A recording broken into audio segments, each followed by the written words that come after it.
Putra dan Roh Kudus. Amin. Bapa, kami bersyukur Engkau memberikan kepada kami bangsa Indonesia yang kaya, yang subur, yang beraneka ragam, yang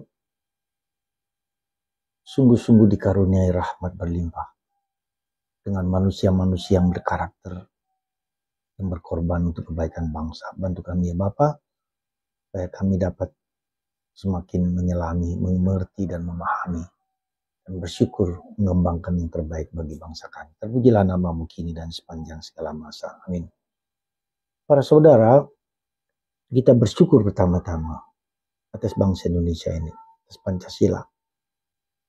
Kita boleh beragama, memeluk kepercayaan, keyakinan masing-masing berbeda. Meski di beberapa tempat masih ada kesulitan, tapi umumnya baik. Kemanusiaan yang adil dan beradab, semua dihargai, dihormati sebagai manusia. Persatuan Indonesia dari seluruh 17.000 pulau-pulau dengan segala bahasa yang beraneka ragam, seribuan jenis bahasa, suku, ya, dan itu semua kemanusiaan, harga kemanusiaan betapa tingginya. Persatuan Indonesia, kita diciptakan seluruhnya dengan persatuan seluruh. Berpikir tentang Indonesia, berpikir tentang bukan suku, adat, agama masing-masing, tetapi luar biasa. Kemudian kerakyatan yang dipimpin oleh hikmat, para pemimpin bangsa negara yang berusaha semaksimal mungkin untuk bekerja bagi kemakmuran dan kesejahteraan masyarakat.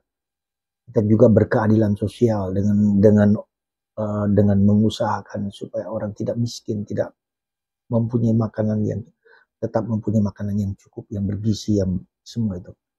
Jadi secara teori itu semua sedang diperjuangkan. Kita masih 80 tahun sebetulnya, masih relatif masih murah. Masih muda, masih muda, tetapi kita tahu bahwa kita terus berjuang untuk itu. Demokrasi, kebaikan, kesejahteraan, kesejahteraan umum itu juga sesuatu yang masih harus diperjuangkan oleh semua orang. Nah, dari semua yang bisa kita lakukan itu, ada baiknya kita melakukan apa yang bisa kita lakukan. Kita tidak bisa melakukan yang besar, yang kecil-kecil. Apa yang bisa kita lakukan untuk itu? Maka saya kira yang paling kecil adalah faktor keluarga. Ya. Keluarga sekarang sedang mengalami kesulitan luar biasa, parenting kita sebutkan. Tantangan anak, tantangan orang tua ya untuk mendidik anak berkarakter, berkompetensi ya. Dan memberi orang tua yang keluarga yang memberikan inspirasi, kerukunan, ketentraman di dalam keluarga sehingga anak itu memiliki, kita mempunyai pandangan yang luas terhadap bangsa ini. Jadi coba Anda perhatikan tokoh-tokoh bangsa kita, Soekarno, Hatta, Tan Malaka, Syahrir, Bung Hatta, dan banyak lagi yang berpendidikan, yang cerdas, ya, yang menciptakan Pancasila, yang menciptakan pembukaan Undang Dasar 45. Itu semua karena kebijaksanaan, karena kecerdasan, karena mau belajar, karena mau berguna bagi orang lain, bermanfaat bagi orang lain. Nah, karena itulah di saat yang sekarang ini saya hanya membuat pesan kepada ibu-ibu terutama. Didiklah anak-anak kita menjadi pribadi yang berkarakter dan berkompetensi dengan cara Anda masing-masing. Anda mempunyai hati, Anda mempunyai, karena akhirnya kembali kepada keluarga, akhirnya kembali kepada peran bapak dan ibu. Tentu penting bapak, ya, karena itu memberikan kekuatan kepada anak untuk tetap bertahan. Tetapi ibu memberikan nilai-nilai kepada anak kita. Karena itulah baiklah kita sebagai ibu, sebagai bapak bekerja untuk kebaikan anak-anak kita. Apapun juga.